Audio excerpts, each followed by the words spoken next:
विद्यार्थी मित्रों अमारी YouTube channel teaching maths LJ में आपनो हार्दिक स्वागत है। मित्रों आज तारीख 25 जान्युआरी 2025 रोज पाटण जिला शाळा परीक्षा समिति द्वारा द्वितीय वार्षिक परीक्षा 2025 में धोरण 11 में विषय गुजराती आज पेपर लेवायेल है। आज तेनो आज अपने संपूर्ण सोल्यूशन करीशुं। जो मित्रों तमे संपूर्ण विडियो जोशो तो तमने संपूर्ण ख्याल आवशे अने तमारी जे वार्षिक परीक्षा आवे छे तेमां पण तमने खूब ज उपयोगी साबित थशे। मित्रों तमे चैनल में नवा हो और चैनल ने हजी सुधी सब्सक्राइब ना करी हो तो चैनल ने सब्सक्राइब करवा विनंती, जेथी तमने जे नवी नवी अपडेट आवे छे ते अपडेट मळती रहे।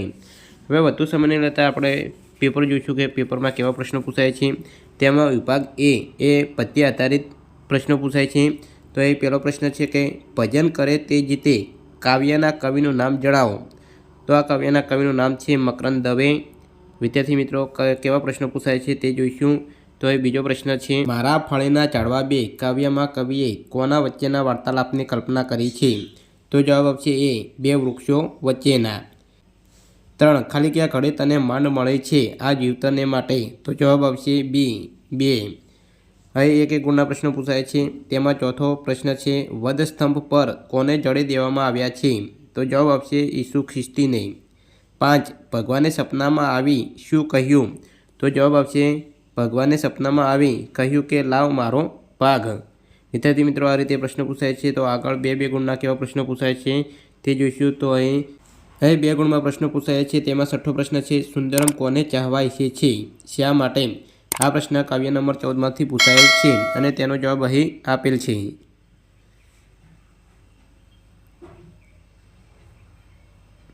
नीचे आपेला प्रश्नों सविस्तार में उत्तर आपो। અહીં 3 गुणना प्रश्न पूछाय छे। तेमां 7मो प्रश्न है कि मुद्दासर नोट लखो।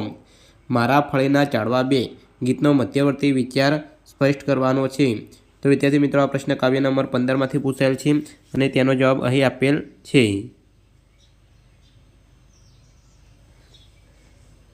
અહીં 8मो प्रश्न पूछायो छे अने 7मो प्रश्न है कि भजन करे ते जीते गीतना आधारे भक्तिनो महिमा वर्णवो। आ प्रश्न काव्य नंबर 17 मांथी पूछायेल छे अने तेनो जवाब અહીં आपेल छे।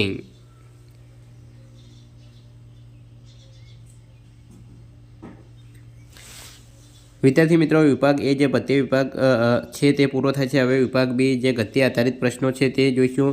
तो ये 8मो प्रश्न आपेलो छे कि तपस्वी सारस्वत कृतिना नायकनुं नाम जणावो। जवाब है चंद्रकांत शेठ। विद्यार्थी मित्रों અહીં આગળ प्रश्न જોઈશું तो ख्याल आवशे कि केवा गद्य विभाग में केवा प्रश्न पूछाय छे। तेमां 9मो प्रश्न है तारू धनो पतो निकળી जशे तारी वाहे कोई रोवावाळुं नहीं रही आ वाक्य कोण बोले छे। तो जवाब आवशे सी लखी।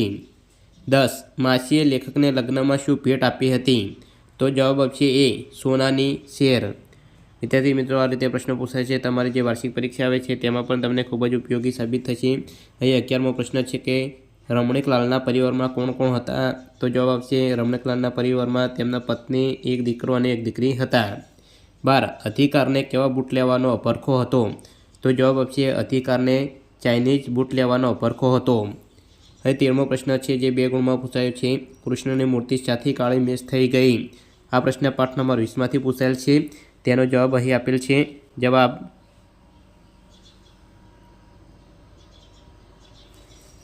नीचे आपेला प्रश्नों सविस्तार उत्तर लखो। અહીં 3 गुण में प्रश्न पूछाय छे। तेमां 14मो प्रश्न है कि कर्मोनो हिसाब दरेके चूकववो ज पड़े छे आ विधान वात एक शापनी कृतिना आधारे समजावो। तो आ प्रश्न पाठ नंबर 14 मांथी पूछायेल छे अने तेनो जवाब आपेल छे અહીં। जवाब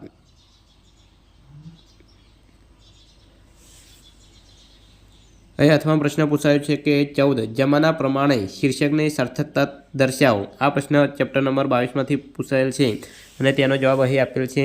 અહીં जवाब तमे जोई शको छो। तो विद्यार्थी मित्रों आ रीते विभाग बी में प्रश्न पूछाय छे जे गद्य आधारित प्रश्नों हता।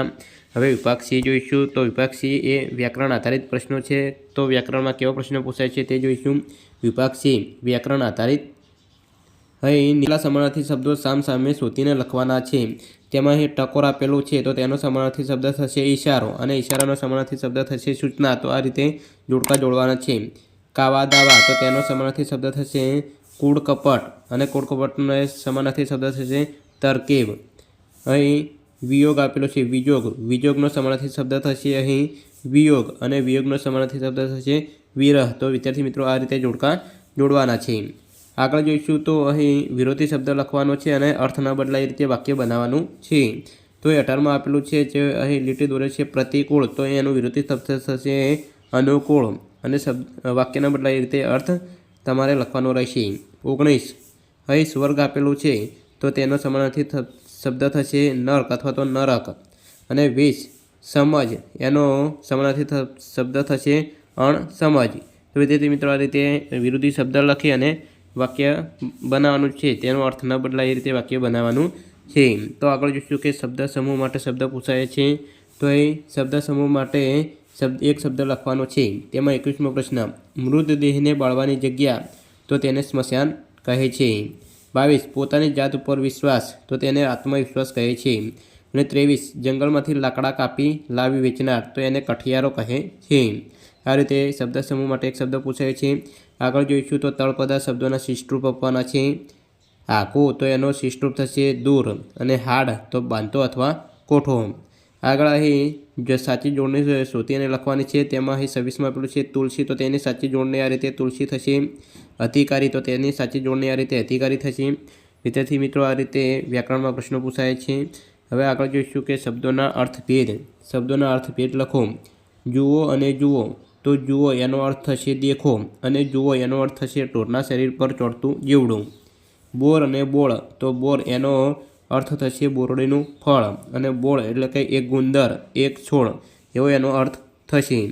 અહીં આગળ રૂઢિપ્રયોગનો અર્થ આપી અને વાક્ય બનાવવાનું છે। તો અહીં મન ભાંગી પડવું એનો અર્થ થશે નિરાશ થવું। તો મિત્રો તમે કોઈપણ એક વાક્ય બનાવી શકો છો। 30 સાતી ગજગજ ફૂલવી તો તેનો અર્થ થશે ખૂબ હરખાવ આનંદ થવો। પરીક્ષામાં વધુ ગુણ આવવાથી મહેશની છાતી ગજગજ ફૂલવી, આ રીતે તમે કોઈપણ વાક્ય બનાવી શકો છો। તો વિદ્યાર્થી મિત્રો આ રીતે ગ્રામરના પ્રશ્નો પૂછાયા છે। તો આગળ જોઈશું તો આગળ અહીં 31મો આપેલું છે કે સડકના એક બાજુ ઝાડોની હાર હતી, એમાં તમારે વાક્યમાં પ્રત્યય સુધારવાનો છે। 32માં તમારી વાત કદાચ સાચી હશે પણ હું દીકરીનો બાપ છું, વાક્યમાં સંયોજક તો અહીં પણ એ સંયોજક છે। 33 જીન નાચ્યા કરે છે, વિભક્તિનો પ્રકાર ઓળખવાનો છે, તો આ પ્રથમમાં વિભક્તિ છે। 34 સુઅવળમાંથી કઈ એવો રોગ પેઠો એની કેળ જ તોડી નાખી, તો એ વાક્યમાં સંયોજક મૂકવાનું હતું, તો એ સંયોજક આપશે અહીં કે સંયોજક આવશે। સુઅવળમાંથી કઈ એવો રોગ પેઠો કે એની કેળ જ તોડી નાખી। વિદ્યાર્થી મિત્રો અહીં વિભાગ છે જે વ્યાકરણ વિભાગ છે જે પૂરો થાય છે। હવે વિભાગડી જે અર્થગ્રહણ છે તે વિભાગડી જોઈશું। તો અર્થગ્રહણમાં અહીં એક કાવ્ય આપેલું છે અને એના આધારે પ્રશ્નોના જવાબ આપવાના છે। તો એ પ્રશ્નો જવાબ આપેલા છે તે વિદ્યાર્થી મિત્રો તમે જવાબ જોઈ શકો છો। તો વિદ્યાર્થી મિત્રો આ રીતે તમારે કોઈપણ એક કાવ્ય આપેલું છે ને એના આધારે તમારે પ્રશ્નોના જવાબ આપવાના હોય છે। હવે આગળ જોઈશું તો આગળ એક ગદ્યખંડ આપેલો છે અને ગદ્યખંડને આધારે પ્રશ્નોના જવાબ આપવાના છે। તો એક ગદ્યખંડ આપેલો છે તે તમારે ફકરો વાંચવાનો છે અને નીચે જે તમને પ્રશ્ન આપવામાં આવે છે તેનો તમારે જવાબ આપવાના હોય છે। તો વિદ્યાર્થી મિત્રો જે પ્રશ્ન આપેલા છે તેના જવાબ અહીં તમે જોઈ શકો છો।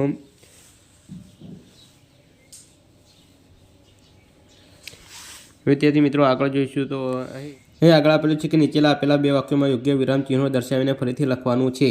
તો લખીએ હવે શાંત થા, કોઈને આવા શાપ ન દેવાય, તો એ વિરામ ચિહ્ન આ રીતે આવશે। અહીં એક અવતરણ ચિહ્ન આવશે, લખીએ હવે શાંત થા અલ્પવિરામ હશે, પછી હવે પૂર્ણ વિરામ આવશે અને કોઈને આવા શાપ ન દેવાય, તો આ રીતે વિરામ ચિહ્નો મૂકવાના છે। વિભાગ ડી અહીં પૂરો થાય છે। હવે વિભાગ એ જે લેખન સજ્જતા છે તે જોઈશું। તો એ 44મો પ્રશ્ન આપેલો છે કે ધોરણ 12ના વિદ્યાર્થીઓનો વિદાય સમારંભ, તો વિદ્યાર્થી મિત્રો તમે તમારા શબ્દોમાં પણ લખી શકો છો અને અહીં એક ઉદાહરણ સ્વરૂપે આપેલો છે તે તમે જોઈ શકો છો।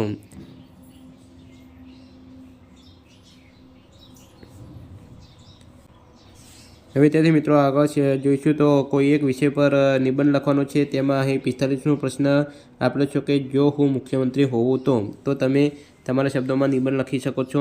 એની આગળ અથવામાં પણ આપેલું છે। તો અથવામાં આપેલું છે કે પુસ્તકો આપણા મિત્રો અને 45માં આપેલું છે અથવામાં બીજું આપેલું છે કે પ્રવાસનું જીવન ઘડતરમાં સ્થાન।